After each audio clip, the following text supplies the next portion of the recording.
मन बोल हरि हरि हरि बोल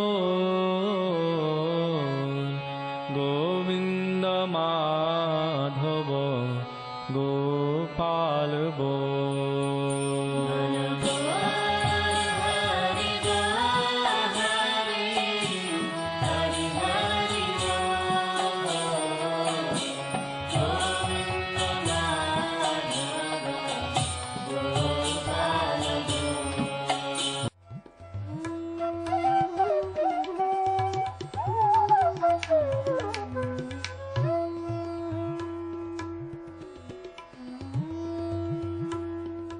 ओम विष्णुपाद अष्टोत्तर शत श्री श्रीमद् भक्ति वेदांत नारायण गोस्वामी महाराज जी का शुभ आविर्भाव सन 1921 में बिहार के बक्सर जिले में मौनी अमावस्या के दिन अर्धरात्रि में हुआ था।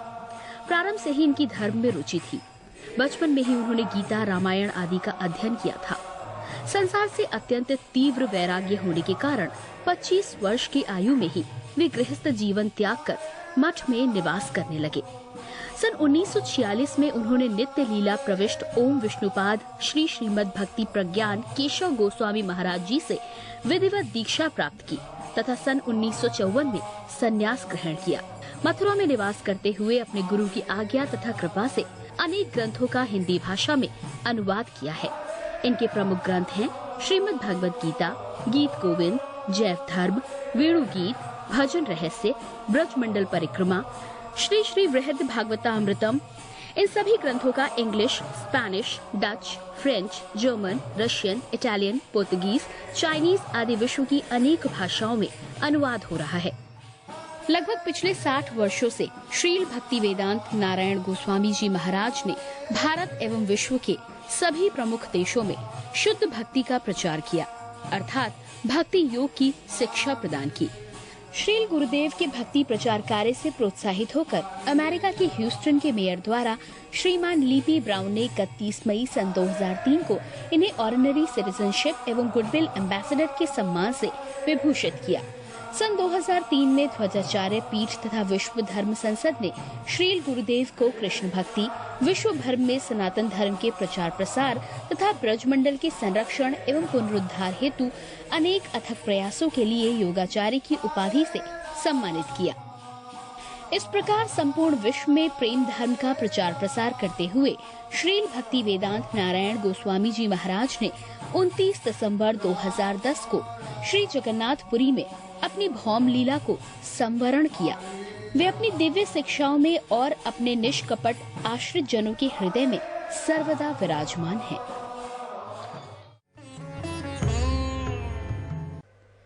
सबसे पहले मैं अपने गुरुदेव नित्य लीला प्रविष्ट ओम विष्णुपाद अष्टोत्तर शत परिवर्जिकाचार्य श्री श्रीमद् भक्ति वेदांत नारायण गोस्वामी महाराज जी के चरणों में प्रणाम करता हूँ। नित्य लीला प्रविष्ट ओम विष्णुपाद अष्टोत्तर शत परिवर्जिकाचार्य श्री श्रीमद् भक्ति वेदांत स्वामी शीला प्रभुपाद के चरणों में प्रणाम करता हूँ। अपने परम गुरुदेव नित्य लीला प्रविष्ट ओम विष्णुपाद अष्टोत्तर शत परिवर्जिकाचार्य श्री श्रीमद् भक्ति प्रज्ञान केशव गोस्वामी महाराज जी के चरणों में प्रणाम करता हूँ। आप सब भक्तों का, दर्शकों का स्वागत है इस कार्यक्रम में। जैसा कि हम पिछले कुछ कार्यक्रमों में नंद नंद अष्टकम ले रहे हैं, हमारे गुरुदेव मंगल आरती के बाद कार्तिक के महीने में रोज़ इस अष्टक को गाते थे और गवाते थे और बहुत सुंदर इसका अनुवाद है। जिस तरह की हम करते आए हैं, आज हम इसका 5वां श्लोक लेंगे।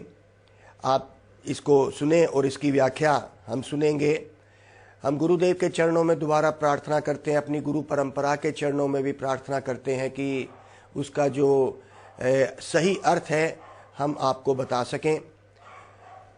नमामि नंद नंदनम नमामि नंद नंदनम नमामि नंद नंदनम नमामि नंद नंदनम त्रिभंग देहा सुंदरम नखाद्युति सुधाकरम अमूल्यरत्नभूषणं नमामि नन्दनन्दनं नमामि नन्दनन्दनं नमामि नन्दनन्दनं नमामि नन्दनन्दनं नमामि नन्दनन्दनं।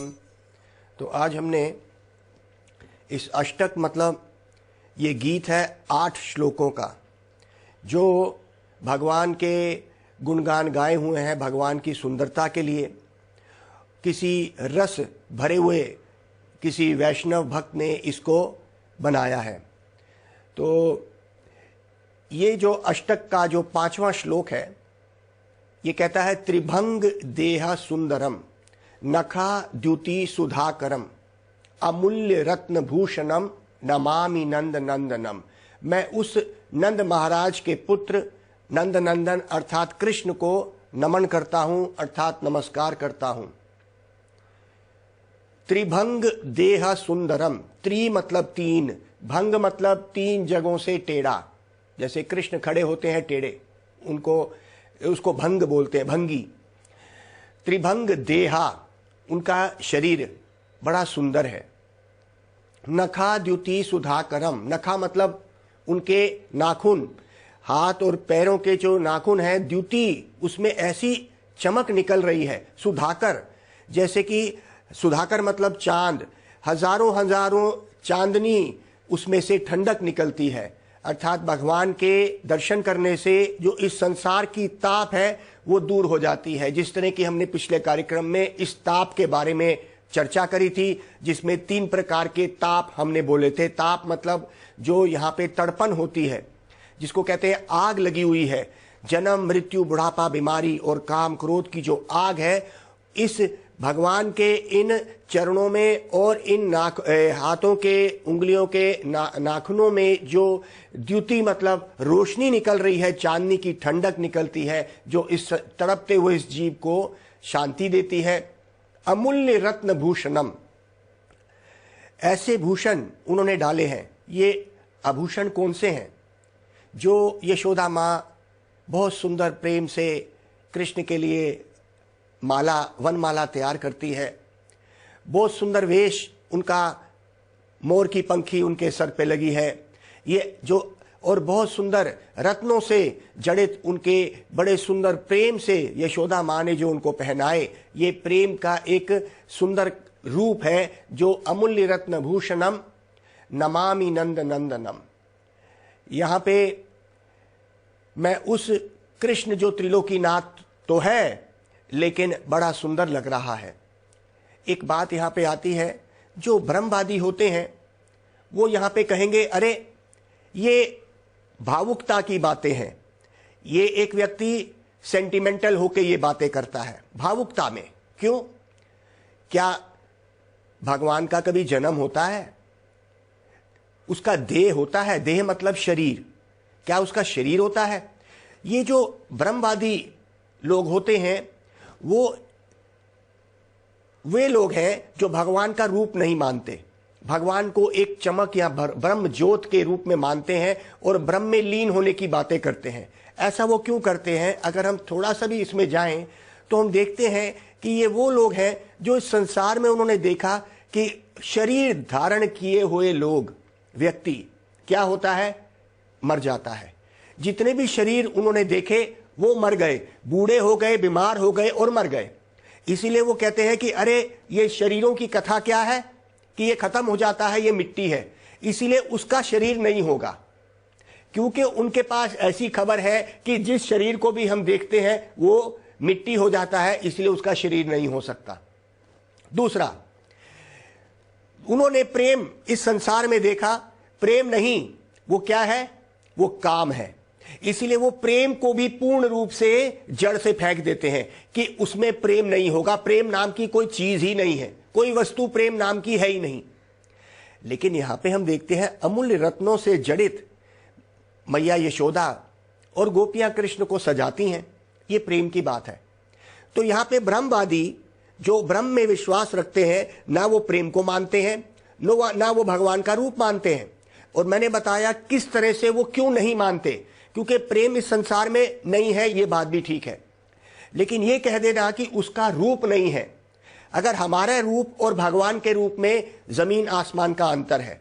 परम भावम अवजानन्तो, भगवत गीता, मेरे परम भाव को नहीं पहचानते। हमारा भाव क्या है शरीर का? ये पैदा होता है, ये बड़ा होता है, परिवार करता है, बूढ़ा होता है, बीमार होता है और मर जाता है। ये हमारा भाव है, ये हमारे शरीर का भाव है। लेकिन भगवान के शरीर का ये भाव नहीं है। परम भावम, भगवान ने अर्जुन को बताया ना 9वें अध्याय में भगवत गीता में, मेरे परम भाव को नहीं पहचानते। भगवान त्रिभंग ललितम आज भी है। क्या वो है या नहीं? अगर वो नहीं है, वो मर गए तो वो भगवान नहीं है। तो ये देह की बात जो यहां पे करी गई, त्रिभंग देह सुंदरम, 3 जगहों से वो बेंट है, भंगी, उनकी कर्व लगे हुए हैं, तो कहते हैं त्रिभंग देह सुंदरम, उनका देह बड़ा सुंदर है। क्योंकि भक्तों ने, और खासकर ये नंद नंदन की बात जब चल रही है, ये नंद नंदन कौन है? कृष्ण। लेकिन कृष्ण बोलने से उनको ज्यादा प्रेम आता है या नंद नंदन अगर उनको पुकारें? आज हम इस बात को करें, या यशोदा नंदन उनको बोले या कृष्ण बोले, दोनों में से कौन, दोनों नाम तो भगवान के ही हैं, कौन सा भगवान को ज्यादा प्रिय नाम लगेगा? आप सोचिए। मैं आपको बताता हूं, क्योंकि गुरुदेव से जो हमने सुना, यशोदा नंदन नाम जो है उनको ज्यादा प्रिय है। कोई उनको कृष्ण बोलेगा, वो इतना प्रिय ना होके अगर कोई यशोदा नंदन बोलेगा, यशोदा मतलब उनकी मां, नंदन मतलब उसका बच्चा, तो वो कृष्ण को ऐसा बोलने से जितना स्वाद यशोदा नंदन में आता है या नंद नंदन में आएगा, उतना स्वाद उसको कृष्ण बोलने में उनको इतना स्वाद नहीं लगेगा। तो क्योंकि उनके अंदर प्रेम है, और खास ब्रजवासियों के लिए। ये ब्रजवासी कौन है? ब्रज में ही कृष्ण का नाम नंद नंदन है भाई। अब जब हमने ब्रह्मवादियों को ये कह दिया कि उन्होंने तो प्रेम क्यों नहीं किया और उन्होंने भगवान का रूप क्यों नहीं माना, क्योंकि संसार में उन्होंने जो देखा वही बात उन्होंने सोचा कि आध्यात्मिक संसार में भी ऐसा ही होगा, इसलिए भगवान का रूप नहीं है। और फिर वो कहते हैं अगर भगवान का रूप दे दिया तो भगवान के बाहर क्या है? तो भगवान के बाहर भगवान नहीं है, तो फिर ये क्या है बाहर? उसकी सृष्टि क्या है फिर? तो कहते हैं, जैसे कि हमने कल भी इस बात पे चर्चा करी थी कि जैसे भारत सरकार है, भारत सरकार का हर काम राष्ट्रपति के नाम से होता है। भारत के राष्ट्रपति के नाम से छोटे से छोटा काम भी, जैसे कोई भी ऑफिसर को ट्रांसफर करना है दिल्ली से बंबई, तो ट्रांसफर ऑर्डर में लिखा होता है on the order of president of India you are being transferred. तो क्या प्रेसिडेंट ऑफ इंडिया वहां पे उसने साइन करे थे या वो वहां पे खड़ा था? पूरा सरकार इसके नाम पे चल रही है। राष्ट्रपति अपने राष्ट्रपति भवन में बैठा है, लेकिन उसकी शक्तियां काम कर रही हैं, पूरी सरकार उसके नाम पे चलती है। उसी तरह से भगवान अर्थात वही नंद नंदन कृष्ण ब्रज में बैठे हुए पूरे संसार को देख भी सकते हैं, संचारण भी कर सकते हैं, क्योंकि ये उनकी अचिंत्य शक्ति है, अचिंत्य, जिसकी चिंतन हम नहीं कर सकते। एक उदाहरण के रूप में मैंने दिया, जो कि इतना पूर्ण रूप से उदाहरण ना होके भी, पर क्योंकि हमें कुछ तो समझना है, तो कह सकते हैं कि भगवान अपनी शक्तियों से और भगवान की शक्ति में कोई अंतर नहीं है। तो यहां पे त्रिभंग देहा सुंदरम, बड़ा सुंदर उनका देह है, क्योंकि किशोर अवस्था तक आते हुए कृष्ण 16 साल के जब होते हैं, उससे आगे उनकी उम्र नहीं बढ़ती, वो सनातन ही किशोर अवस्था में रहते हैं। क्यों भाई? क्योंकि वो भगवान है, वो बूढ़े नहीं हो सकते, समय उनके ऊपर नहीं आ सकता, समय वो चलाते हैं, समय उनका है। हम लोगों के पास समय हम नहीं चलाते। हम बूढ़े नहीं होना चाहते लेकिन बूढ़े होंगे, हम बीमार नहीं होना चाहते, बीमार होंगे, हम मृत्यु के पास नहीं जाना चाहते, हम मृत्यु में जाएंगे, क्योंकि ये शरीर ऐसा है कि ये हमारे बस में नहीं है। इसीलिए हमारे शरीर की अवस्था को बोलते हैं कर्म बंधन। हम अपने पुराने कर्मों से बंधते हुए एक मां के गर्भ में फेंक दिए गए। फेंकना बोलूंगा मैं तो, हमें नहीं पता था किस मां के गर्भ में हमने जन्म लिया, हमें पता है, इसलिए हमें फेंक दिया गया। लेकिन कृष्ण के जितने भी कर्म हैं उनको क्या बोलते हैं? लीला।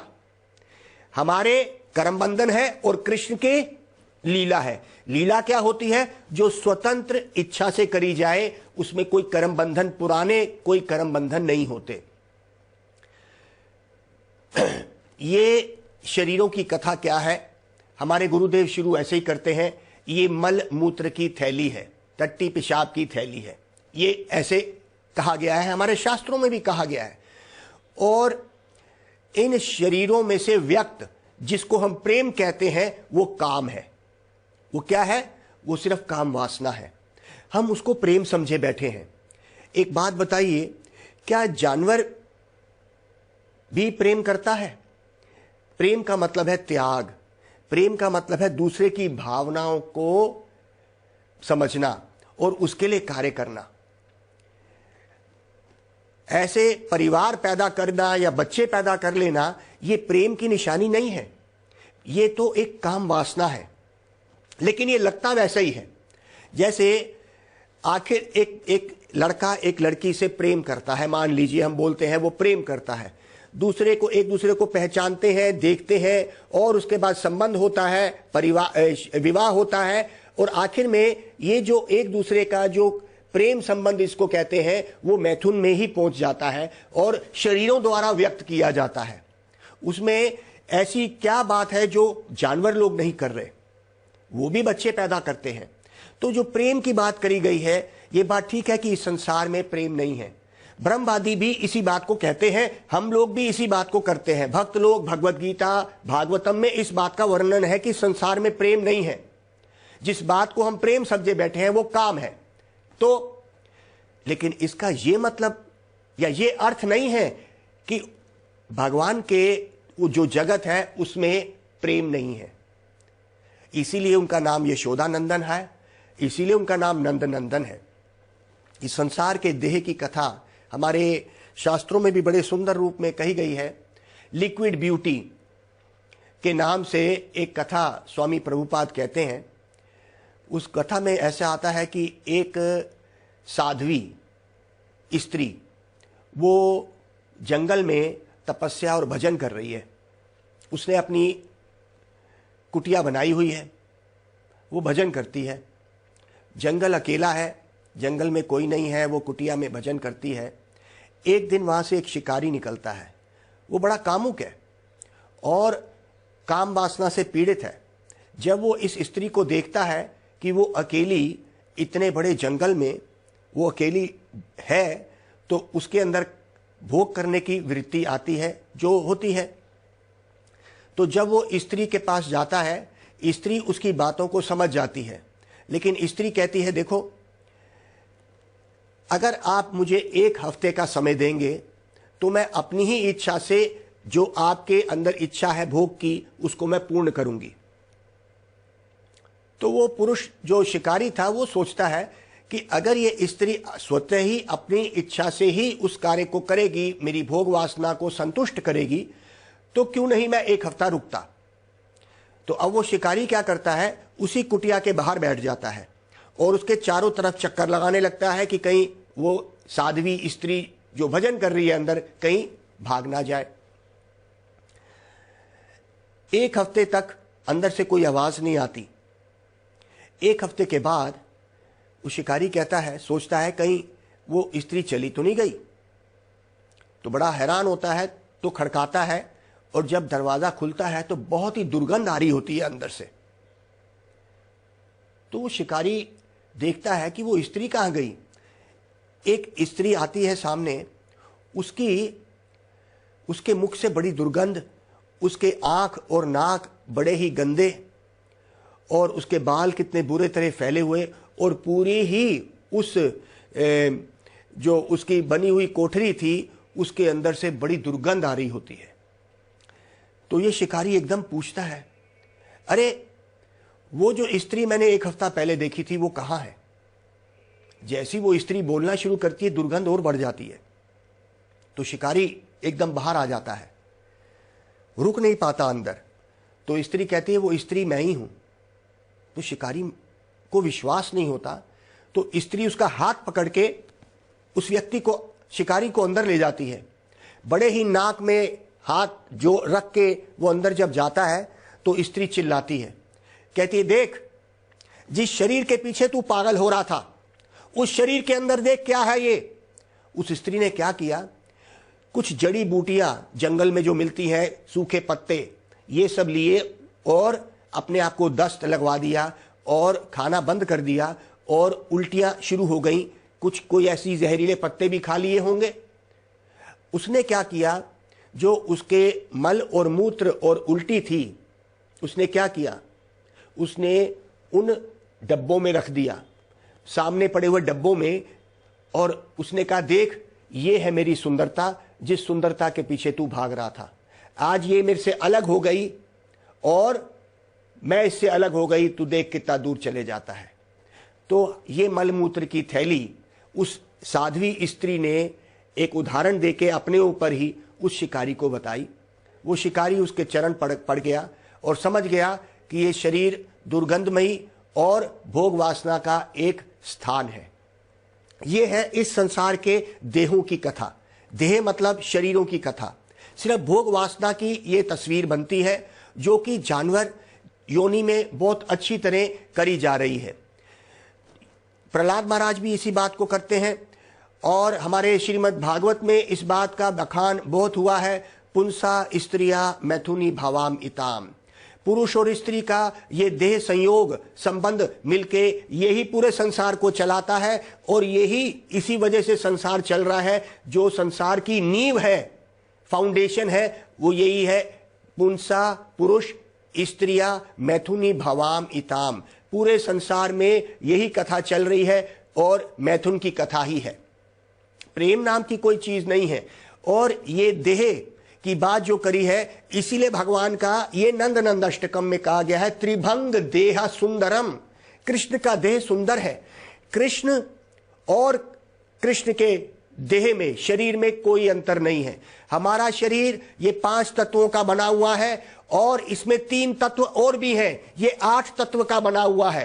5 तत्व तो हम देखते हैं शमशान घाट पे छोड़ के आते हैं या हम दफना देते हैं जब हम कब्रिस्तान जाते हैं। ये 5 क्या है? ये 5 जो जिससे शरीर बना हुआ है, पृथ्वी, जल, वायु, आकाश और अग्नि, इन 5 तत्वों से शरीर बना। और जिस तरह की हमारी चेतना होती है मृत्यु के समय, कृष्ण ने क्या बोला? अंत काले च माम इवा। अगर अंत काल में तेरी उस चेतना की ये स्थिति होती है कि तू किसी बंदर के बारे में सोचता है, तो तू बंदर के शरीर में चले जाएगा, क्योंकि 84 लाख योनियां इस तरह बनी हुई हैं। लेकिन च माम इवा, अगर तू मेरा स्मरण करता है तो मेरे पास आएगा, तो मेरे जैसा शरीर तेरे को मिलेगा, अर्थात सच्चिदानंद शरीर। तो यहां पे इसीलिए ये किसी रसिक भक्त ने इस बात को कहा, त्रिभंग देहा सुंदरम नखा द्युति सुधाकरम। इस बात से मुझे एक कथा याद आती है श्रीमद् भागवत के 10वें स्कंद की। रुक्मिणी कृष्ण की पत्नी है। जब कृष्ण ब्रज से अपनी लीलाएं समाप्त करके मथुरा गए, वहां पे कंस को उन्होंने मार डाला। उसके बाद फिर वो द्वारकापुरी चले गए। एक ऐसी लीला करी उन्होंने कि वो पूरी मथुरापुरी को लेके द्वारकापुरी आ गए। वहां पे रुक्मिणी से विवाह किया। रुक्मिणी के विवाह का जो कथा आती है वो ऐसे है कि रुक्मिणी, राजा भीष्मक बहुत ही अच्छे राजा, उनकी बेटी का नाम रुक्मिणी और बेटे का नाम रुक्मी था, रुक्मी, और रुक्मिणी था उसकी बहन का नाम, जो कृष्ण ने विवाह किया। और विवाह भी ऐसा हुआ कि उसके पिता, रुक्मिणी के पिता तो चाहते थे कि रुक्मिणी का विवाह कृष्ण से हो जाए, लेकिन जो रुक्मी था वो चाहता था शिशुपाल से हो जाए। शिशुपाल कौन है? शिशुपाल कृष्ण के विरुद्ध था, कृष्ण को मारना चाहता था, कृष्ण से जलता था। ये कथा लंबी है, लेकिन हम छोटी सी कथा करके कहते हैं कि जब रुक्मिणी का विवाह कृष्ण से हो गया तो एक बार कृष्ण वैसे ही हास्य रस में मजाक करते हुए रुक्मिणी को कहते हैं, अरे रुक्मिणी, तुमने मेरे से विवाह कर लिया, मेरी तो जाति का ही नहीं पता, मैं वैश्य जाति से हूं, या मैं क्षत्रिय जाति से हूं, अर्थात कुछ लोग कहते हैं मेरे पिता का नाम क्या है, वसुदेव है। अगर मेरे पिता वसुदेव है तो मैं क्षत्रिय जाति का हूं। लेकिन कुछ कहते हैं मेरे पिता का नाम नंद है, नंद बाबा, तो अगर मैं नंद बाबा का पुत्र हूं तो मैं वैश्य हो गया, क्योंकि मैं गाय पालन करता हूं। तो तब तूने मेरे से विवाह क्यों किया? अच्छा होता तू शिशुपाल से कर लेती, कम से कम उसका एक गोत्र तो, जात तो है, वो क्षत्रिय है। तो जैसी ही रुक्मणी ने सुना वो बेहोश हो गई, क्योंकि वो ऐसे हास्य रस में भी, सपने में भी कृष्ण से अलग होने में उसकी इच्छा नहीं थी। तो रुक्मणी से तो मजाक कर रहे थे कृष्ण, उसको जब चेतना आई, कृष्ण ने कहा अरे मैं तो मजाक कर रहा था। तो रुक्मणी ने क्या कहा कि प्रभु मेरी जो तेरे से आसक्ति है, उन्होंने ये कहा त्वक समश्रु रोम नख केश पिंड दाम अंतरा मांस अस्ति रक्त कृमि वित पीत वासम जीवा शवम भजती कांत मतिर विमूढ़ा य ते पताब्जा मकरंदम अजिग्रहति स्त्री। कहते हैं प्रभु सच में ही अगर कोई ये संसारिक स्त्री अपने पुरुष को समझती है कि वो उसका रखवाला है, सच में ही वो ये मानती है कि वो ही उसका पति है, जिस पति को वो मान रही है वो शरीर, वो सोचती है कि उसकी चौड़ी छाती है, उसके ऊपर बहुत सारे रोम नख केश और बड़ा सुंदर उसके केश हैं और उसके बाल, बहुत सुंदर बाल है जिससे कि वो बहुत अच्छा लगता है और यही मुझे बचाएगा रोम न। लेकिन वो ये नहीं जानती पिंड दाम, इस पिंड दाम मतलब इस थैले के अंदर रक्त मांस और पित्त भरा हुआ है, टट्टी की थैली है। सच में ही अगर कोई स्त्री ऐसा मानती है, उस शरीर को अपने पति को असली पति मान लेती है, यह ते पदाब्जा मकरंदम, मैं मान सकती हूं कि उस स्त्री ने तेरे चरणों का मकरंद, तेरे चरणों की शरण और तेरे चरणों का रस नहीं लिया। ये मैं मानती हूं। ये बात सच है कि हम झूठे पति इस संसार में बना के बैठे हैं, भगवान असली पति हैं, असली रखवाले हैं। तो रुक्मणी ने क्या कहा, सच में ही वो स्त्रियां धोखे में आ गई और आ जाएंगी जो ऐसे पतियों को मानती हैं जो इस संसार में मलमूत्र की थैली और 5 तत्व का बना है और जिसने सच में ही भगवान के चरणों का रस नहीं लिया। आइए हम भगवान के चरणों का रस लें। भगवान ने इस महामंत्र को हमें गुरु परंपरा से दिया है। मेरी आप सब लोगों से विनती है कि सुबह शाम उठते बैठते इस मंत्र को करेंगे।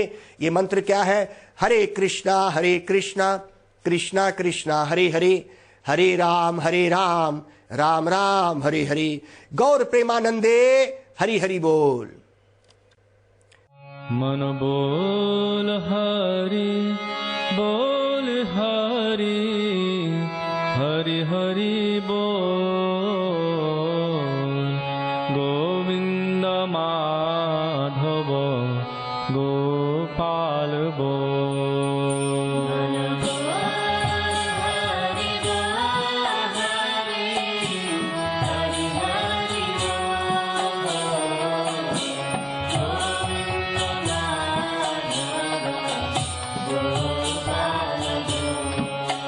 मन बोल हरि बोल हरि, हरि हरि बोल। गोविंद माधव गोपाल बोल। मनेर आनंदे ओ भाई बोलो हरि बोल।